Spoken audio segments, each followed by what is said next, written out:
Hi అండి, welcome to Roja Manchikanti vlogs అండి. అందరు ఎలా ఉన్నారు, బాగున్నారా? నేనైతే సూపర్గా ఉన్నానండి. నేనైతే ఈరోజు వెజిటేబుల్ సాంబార్ చేశానండి. ఎలా చేద్దామో ప్రాసెస్ చూసేద్దాం రండి. ఫస్టే కందిపప్పు 1 కప్ నానబెట్టి పెట్టేసుకున్నానండి. అది కుక్కర్లో వేసేసి 2 విజిల్స్ వాటర్ పోసేసి 4 విజిల్స్ వచ్చే వరకు ఉడకపెట్టి పెట్టేసుకోవాలండి. అంతలోపు నేనైతే ఇన్ని వెరైటీ ఆఫ్ వెజిటేబుల్స్ అయితే రెడీ పెట్టేసుకున్నానండి. వెజిటేబుల్ సాంబార్కి ఇలా చేసుకుంటే చాలా బాగుంటుందండి. ఏమీ లేనప్పుడు ఇలా వెజిటేబుల్ సాంబార్తో తింటే చాలా టేస్టీగా ఉంటుందండి. ప్రాసెస్ ఎలా చేయాలో చూసేద్దాం రండి.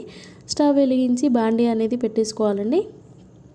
ఆయిల్ కూడా 5 to 6 table spoons of oil వేసేసాను. 1 టేబుల్ స్పూన్ ఆవాలు, 1 టేబుల్ స్పూన్ జీలకర్ర వేసేస్తున్నాను. 2 రెబ్బల కరివేపాకు కూడా వేసాను. సన్నగా కట్ చేసిన 1 కప్ ఆనియన్ కూడా వేసేసి మంచిగా ఫ్రై చేసేసుకోవాలన్నమాట.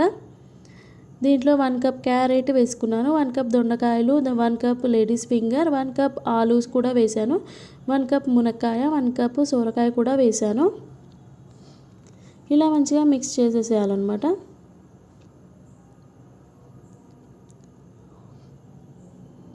దీంట్లో 1 టేబుల్ స్పూన్ అల్లం వెల్లుల్లి పేస్ట్, 1 టేబుల్ స్పూన్ పసుపు అనేది కూడా యాడ్ చేశానండి.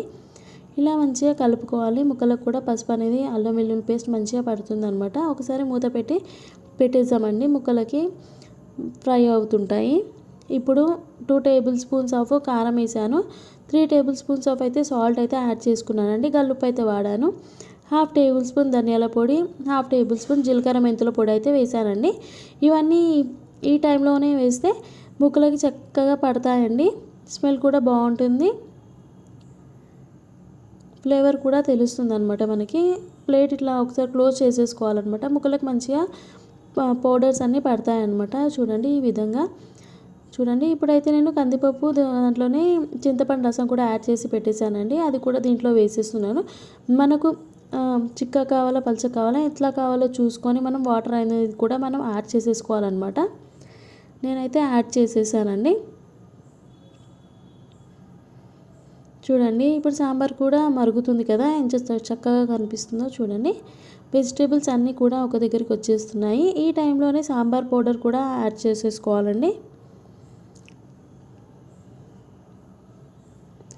సాంబార్ పౌడర్ యాడ్ చేశాను.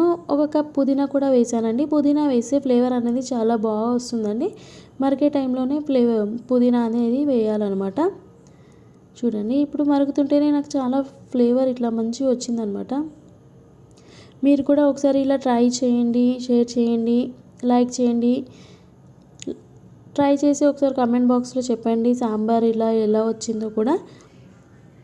చూడండి సాంబార్ అనేది డిష్ అవుట్ చేసేసి కొత్తిమీరతో గార్నిష్ చేసుకున్నానండి. Thank you for watching my video అండి. సబ్స్క్రైబ్ చేయండి, పక్కనే ఉన్న బెల్ ఐకాన్ కొట్టండి. మళ్ళీ మీ ముందు ఒక కొత్త వంటకంతో ఉంటానండి. Thank you.